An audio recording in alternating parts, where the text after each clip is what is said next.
Jersey. We have the Ramapo River in certain sections that'll be more than a foot above record levels.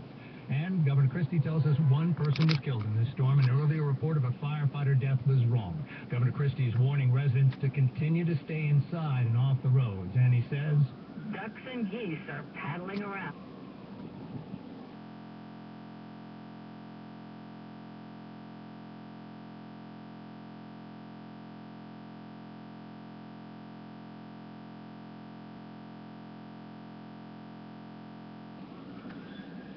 Miles an hour that can cause, because of the wet grounds, fallen trees, and other issues on the roadway regarding flooding. So let's talk first about road and travel. NJDOT and their sister agencies at Transit and Turnpike and South Jersey Transportation Authority are fully mobilized and engaged in post-storm operations statewide. About 300 different road closures or obstructions currently exist across the state, and we're working to post signs of where the roads are closed due to flooding or downed wires or downed trees or other obstructions. Good news is the turnpike and the bridges are clear, so we have the ability to get equipment where we need to get it. Let's pick up Jay Walder now. He's chairman of the MTA, and he's telling us when they're going to get service back. So the process we have of pinning up the gates, there are 295 gates on the Long Island Railroad. We cannot take those gates down and release them until the wind gusts ease up. So we will be undertaking that process as soon as the forecast calls for that. The Metro North Territory may well have sustained the worst damage. We have serious flooding on all three lines of Metro North. We have power outages across the lines. Given some of the conditions up there, this may continue for some time. We have erosion of tracks and the like. Again, we'll have a better sense of all that as we're able to get up and look at everything, but it's quite clear based on our initial indications that the Metro North Railroad has sustained real damage. All of our bridges and tunnels are up and running right now, which is great news. We never lost them. We never lost the major bridges during the storm, only the bridges to the Rockaways, as the mayor said. And finally, I expect that the first service that we will be able to restore is our bus system. Again, the decisions to get buses out of harm's way means that the equipment is fine. Our process right now is really one of coordinating with the city regarding the condition of the streets, and second, being able to get operators back to be able to drive the buses. We have prioritized the work, as the mayor said, with NYCHA and with the shelters to be able to get some people back home from the shelters, and we're immediately providing about 20 buses to OEM to assist in that process. For the current moment, we are continuing the fare and toll policy that we established for Hurricane Irene. There are no tolls on the Rockaway bridges, no tolls on the Throgs Neck, Verrazano, and Whitestone bridges. We'll continue that now to allow people to get back in the aftermath of this the storm. After we do the assessments, as I said, I will be better able to give people an indication of when we'll be able to bring back the services. As I've tried to indicate here now, this is a difficult process. There is damage. We have to do it in a stepwise way. It will take some time, but we'll do it in a way that is safe both for our customers and for our employees. Thank you. Jay, thank you. I just wanted to thank First Deputy Mayor Patty Harris and Adrian Dunphy for making sure our parks are safe and all of the other things they've done. Adrian suggests that you stay out from underneath. You're listening live to a news conference from the Office of Emergency Management here in the city. This is Mayor Bloom. For a few days, the trees are more likely to come down when the ground is very soft. I wanted to thank Linda Gibbs and Seth Diamond and Tom Farley for all of their work with the people who needed shelter and needed special services. I don't think I've ever seen anything go as smoothly as they've moved people out and in the process of moving them back. I wanted to thank Deputy Mayor Bob Steele and John Rea. NYCHA is an enormous part of our city in terms of housing, and together they really did inform the people there and to make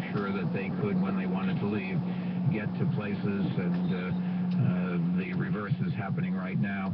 And lastly, Bob Lemandry and all of his work, and Ray and Sal, and Kaz Holloway, who really coordinated all. Kaz, you did a great job, and I just wanted to say thank you. And DOT, well, if you run into a puddle, you blame Jeanette Sedekon, but I think in all fairness, she and the sanitation department in keeping our streets. As the mayor thanks his commissioners for the job they did in keeping the city together, again, no deaths or injuries, let's begin by recapping that the nation orders, as people, they hope, will begin returning to the low-lying areas. The last thing we heard was from Jay Walter. He's chairman of the MTA, and he said subway service will begin sooner than expected, but he wouldn't say any more than that. They still have to assess the system to see if there was any damage, because it was a tough storm. We also know that Metro North suffered some serious flooding and erosion under the tracks. And it will be quite a while, it seems, before Metro North trains will be running. All MTA bridges and tunnels will be open. Also, we learned that the bus system will be the first thing that will be running again. They have to coordinate with the city, but the situation is with the streets, and they have to get their bus drivers back. Let's move on. We have Paul Murnane, I believe, live on the news line right now, and find out what's going on there. Paul Murnane. Do we have Paul Murnane? No, I think I lost him. Let's try it again here.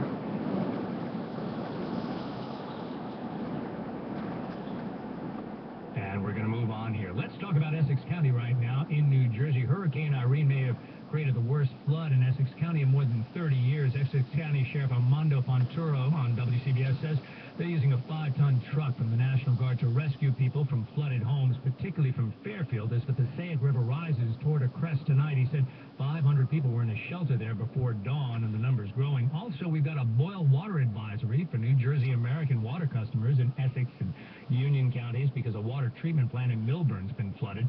Specifically, New Jersey American water customers should boil water in West Orange, Short Hills, Millburn, Maplewood, Irvington, Springfield, and Summit. WCBS News Time 1:42. You know, we're going to take a break right here, catch our breath, and then pick up on what's going on and how we're cleaning up from Hurricane Irene. If you are an Allstate policyholder affected by Hurricane Irene, here is some information you need to know. There are 2 easy ways to file a claim. You can call 1-800-54-STORM, where members of Allstate's claim teams are standing by, ready to answer your questions and to work with you on your claim. You can also go online to file your claim at Allstate's website, allstate.com. To help make the claims process easier, here are a few simple tips. Take a careful look around your property and make a thorough list of all the damage. If possible, take photos of any damage before you clean up. And if you look at it now, what do you think?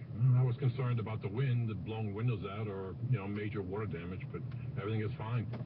And when you see the water come up this far, what do you think? I worry. I just came back, so I just checked on the house just now, so I wasn't here last night. What did you say? At my daughter's house in Bridgewater. Do you have power? Yes. And just in terms of how common is this to see the water come over the lake? Very uncommon. Never comes up this far. Never. What does that tell you about the storm? A lot of water.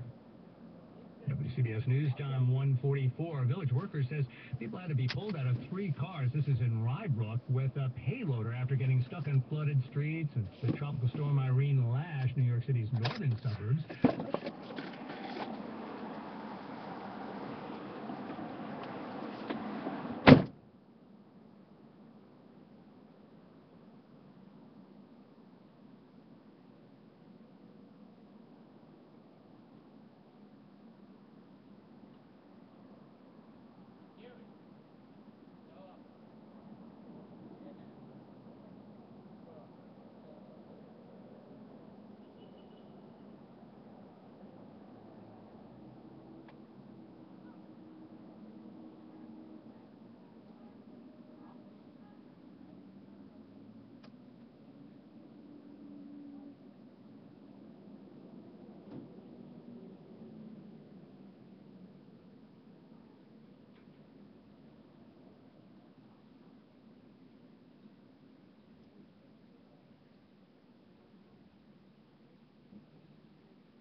down over this debris and the sand that's on the road, and they want to get down to some homes that are at the end of Fairfield Beach Road. The concern is that even though they did a door-to-door effort here to get people to evacuate, the concern is that perhaps maybe a dozen homeowners in the Fairfield Beach community did not heed the call to get out. They decided to ride this out. The police chief here, Gary McNamara, said that they had reports that the waves at the height of the high tide and the storm surge were crashing over the roofs of the homes that are right on the beach. Several of those homes appear to be very heavily damaged. Perhaps two of them have been knocked down. So right now, with high-wheeled construction equipment and boats, they're trying to get down to those homes that are right on the beach on Long Island Sound to make sure that everybody got out. They can't be completely sure right now, so they're still trying to make sure that they can account for everything. Imagine what it would be like. I certainly do hope that people got out of those homes, because I can't imagine what it would be like to sit in a house and have waves crashing over your roof. So after all this, the Connecticut shoreline where you are is probably going to look different. We'll see how bad the damage was. It's really because the water is still up. And when water goes down, you'll have a chance to see what condition the water. I'm told by the first selectman here, Mike Tetro, and the power restoration is going to be a days-long effort. But right now, in the immediate aftermath of the storm, their highest priority is making sure that no one is in and perhaps trapped in some of these homes that are right on the beach along Long Island Sound. It's hard to imagine people didn't get out. They did a door-to-door effort to get everybody out, and they've been telling people for days, last Friday, last Thursday, that this was a possibility. So they're still working on it. All right, Paul Murnane in Fairfield, thanks so much. We have Irene Cornell in Hastings, but first we're going to get to traffic and weather together every 10 minutes on the 8th. Let's find out what's going on. Bill Buckner. All right, Joe, let's talk about the George Washington Bridge inbound, upper level. All lanes are open to cash and Easy Pass customers. The lower level is still shut down both ways. Now, the Lincoln and Holland tunnels are both open both ways, but inbound, they are for Easy Pass customers only. To New Jersey we go. The Garden State Parkway, southbound and northbound, both ways between exits 90 and 98 is shut down. Lots of water on the roadway there. And then below exit 90 down to Cape May, it has been reopened for the southbounders.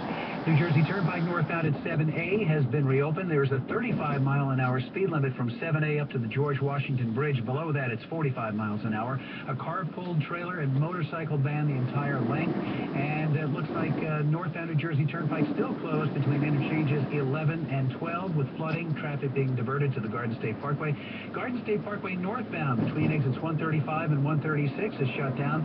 Southbound closed from 140 down to 136. And 287 northbound at exit 59, Route 208, subject to closure there. You've got a tree in the road. And if you see a problem, let us know. Be a WCBS cellmate, 212-975-8888. Next traffic update in less than 10 minutes on WCBS. Let's get the latest on the forecast here from our meteorologist, Todd Green. And Joe, report just came in from Lido Beach out of Long Island. A National Weather Service employee there reported a 7-foot storm surge had occurred, and the cars parked on the boardwalk there had water over their roofs. So the good news is now that the water has receded very quickly, so the cleanup can continue, and that will not be an issue anymore. The only ocean issues that we will still have will be over the next day or even two. An angry ocean, meaning that there is a risk of some very dangerous rip currents over the next couple of days. So the beach may look nice, but it's not going to be good to go into the water. As far as precipitation is concerned, it's all pulling up into central New England now. Cloudy showers in central eastern Pennsylvania to affect us through this evening, but otherwise, gradual clearing through this evening. The wind, which is still quite strong, 30 miles an hour sustained, some gusts to 40 now. That's out of the west and eventually northwest, will subside after sunset. And by sunup tomorrow morning, it'll be near 60 degrees. Nice weather for the first 4 days of the work week ahead of us. Sunshine each day, temperatures near 80. 72, mostly cloudy Midtown with a gusty westerly wind. I'm meteorologist Todd Glickman in the WCBS Weather Center. Thank you very much, Todd. Let's go now to Hastings, where Irene Cornell is telling me that they're paddling on the Sawmill River Parkway. Not the river, but the parkway. And sightseers turned out to watch the spectacle on a bridge over the Sawmill River, so we call it floodway. People gathered to watch a crew of adventurers paddling a canoe against the current northbound on this flooded roadway. You guys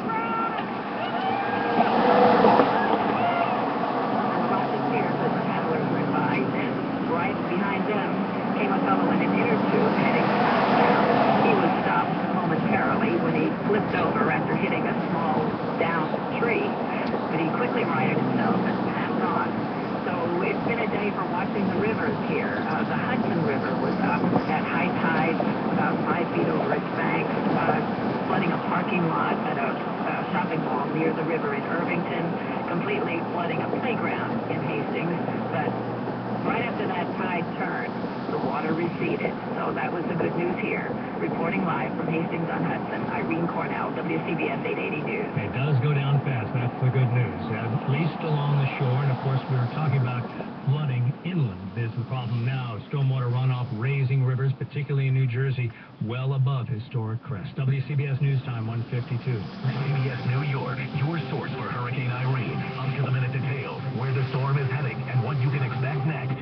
Watch us on TV, CBS 2 News, on radio, News Radio 880, 1010 Wins, and online, CBSNewYork.com. The combined power of CBS, working together for the most extensive Hurricane Irene coverage ever. WCBS News Time 1:53. Let's get from WCBS anchor now, Pat Farnack, information on the trains in Trenton. Well, I saw some really disturbing camera phone shots and platform camera shots of the Trenton train station taken from earlier Sunday morning, and it showed that the water was just about even with the high platforms. You could just about make out the yellow strips that passengers are supposed to stand behind before they board the train. And this is exactly where thousands of daily commuters catch New Jersey Transit and Amtrak trains to New York City. There's a parking lot also for railroad employees next to these tracks at the Trenton train station, and it has got to be underwater at this point, given what the water levels are by the platforms. Employees there were told on Saturday to move their vehicles out of there. So as we know that the New Jersey Transit and Amtrak trains have suspended service, but it's really hard to say what this, given the water situation, what it is, if and when service resumes tomorrow. This is a lot of water that has to recede. Otherwise, there are hundreds of thousands of people without power in the Bucks County, Pennsylvania, and Trenton, New Jersey area. Our generator here at home went on at around 10:30 Saturday night. But since we're so close to the mighty Delaware River, we really believe that the worst is yet to come. The Delaware is supposed to crest at 8 a.m. Monday morning. It's supposed to be at flood stage at Washington Crossing at 21.7 feet, and that's 8 a.m. tomorrow morning, Monday morning. I'm Pat Farnack reporting live from Washington Crossing, Pennsylvania, WCBS 880 News. WCBS News Time 1:54. We're going to take a 10-second break right here and then hear from Levon Putney about what's going on in Hoboken. Pick 6 makes more millionaires than any other New Jersey lottery game. And right now, the jackpot is estimated at $11.5 million. Play Pick 6 from the New Jersey Lottery. Give your dreams a chance. Now, Levon Putney from Hoboken. Much of Hoboken's south side is underwater. Oh, man, super high. Super fast and knee catch. So is it up to some of these people's doorways? Well, definitely. That guy slowly walked through water that only trucks could pass through. Then talked with Tyrone Marshall, taking off his shoes to way down Newark Avenue. Well, it's Newark River now. And he's concerned about stepping on glass. But more so, other than the glass, I'm worried about the contents of the water. Of course, this is backed up sewer water, and there's a lot of chemicals and God knows what else is in it, and that's probably my main concern. Firefighters in the city's Marine unit shooing people from trying to walk through about 3 feet of water on Marin Boulevard near 18th Street, where a car was submerged under a bridge. In Jersey City, Levon Putney, WCBS 880 News. WCBS News Time 1:56. Let's do a quick recap for you of the important things happening in New York City right now. In just about an hour, the mayor says he's going to lift the evacuation order for low-lying areas. Some 370,000 people, if I remember the number correctly, have been affected by that evacuation order. They have 9,000 evacuees in shelters. Now, the mayor says even though he lifts the evacuation order, don't run home. You've got to give the superintendents or building engineers or apartment houses time to get the water out of the basement, to clean up the building, and make sure elevators are running. You don't want to get to your building and then have to walk up many flights of stairs to get to your apartment. The fire department now doing an aerial survey to make sure that no buildings, foundations were undermined, and to look out for downed electrical lines. Here in the city, Wall Street will be open Monday, tomorrow. Most city government offices will be open tomorrow. Subway service will open sooner than expected, but because they had to move so many trains out of the way, they don't know exactly when they're going to get it going. Metro North service, though, was seriously affected by flooding and erosion under the tracks. All 3 lines of Metro North. There may be long delays before they get that running. They hope to get the LIRR running soon, too. Didn't say when. And as for buses, that'll be the first thing that comes back. Buses here in the city will be running as soon as they can make sure that street conditions are conducive to running buses and they can get the bus drivers back to work. The mayor congratulatory on city workers because he says the city came out in pretty good shape because of the exhaustive work they did. No one hurt, no one killed in New York City because of this storm. WCBS News Time 1:58. Let's get traffic and weather together now. Every 10 minutes on the 8th, we've got Bill Buckner at the Traffic Center. All right, Joe, WCBS cellmate Alan called to tell us about the mess we've got in central New Jersey on the Parkway northbound. It is shut down from exit 135.